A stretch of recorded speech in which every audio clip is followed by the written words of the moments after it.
सर्वसत्ताक सार्वभौम साम्यवाद लौकिक प्रजास्वाम्य गणतंत्र राज्यांग निर्मिंచుటకు పౌరులందరికీ సామాజిక ఆర్థిక రాజకీయ న్యాయాన్ని భావము భావ ప్రకటన విశ్వాసము ధర్మము ఆరాధనలతో కూడిన స్వేచ్ఛ స్వతంత్రాలను అంతస్తులను అవకాశములను సమానత్వమును చేకూర్చుటకు అందరిలో వ్యక్తి గౌరవాన్ని దేశ సమగ్రతను తప్పక తీసుకొచ్చే వ్యక్తిత్వాన్ని పెంపొందించుటకు సత్యనిష్ట పూర్వకంగా తీర్మానించుకొని రాజ్యాంగ పరిషత్తు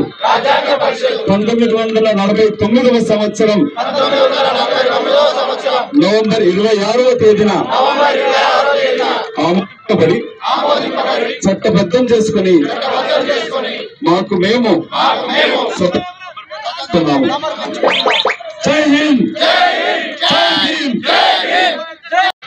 కాంగ్రెస్ పార్టీ ప్రభుత్వం రేవంత్ రెడ్డి గారు ముఖ్యమంత్రిగా సమాన హక్కులు కలిగించట కొరకై కుల గణన చేపట్టడం జరిగింది. ఎస్సీ వర్గీకరణ ఈ రోజు నుంచి ప్రారంభమవుతుంది. బీసీలకి 42% రిజర్వేషన్ పెంచి దేశంలోనే ఒక ఆదర్శప్రాయంగా కులగణన చేపట్టడం జరిగింది. ఇవాళ తెలంగాణలో కాంగ్రెస్ పార్టీ ప్రభుత్వం చేపట్టిన కుల గణనతోటి సమాజంలోని 90% ప్రజలకి న్యాయం చేకూరుతుందని నమ్మింది కాంగ్రెస్ పార్టీ నాయకత్వం. రాహుల్ గాంధీ గారి పిలుపు మేరకు దేశం మొత్తంలో కూడా ఈ జై బాపు, జై భీమ్, జై సంవిధాన్ నినాదంతో కుల గణన జరపాలి, 90% ఉన్న ప్రజలకి దేశ వనరులు పంచాలనే ఒక ఆలోచనతోనే ఈ ఉద్యమం చేపట్టాం. దీంట్లో మీడియా మిత్రుల ద్వారా కోరుకునేది, ప్రజలు మీరు మమేకం కండి. ఇవాళ భారత రాజ్యాంగ కర్త భారతరత్న బాబాసాహెబ్ రచించిన రాజ్యాంగం ఆర్టికల్ 3 ప్రకారంగానే తెలంగాణ రాష్ట్రం సిద్ధించింది. ఈ రాష్ట్రం కాపాడుకోవాల్సిన అవసరం ఉంది. రాష్ట్రం ఏర్పడ్డాక జరిగిన దోపిడీ 10 సంవత్సరాలలో 100 సంవత్సరాల దోపిడీ జరిగింది.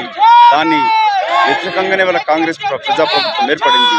అందుకే మీ ద్వారా కోరుకునేది, ఈ యొక్క మహోత్తర ఉద్యమంలో జై బాబ్, జై భీము, జై భీమ్, జై సంవిధాన్ కార్యక్రమంలో ప్రజలందరూ కూడా కలిసి పాల్గొనాలని విజ్ఞప్తి చేస్తూ జై భీమ్.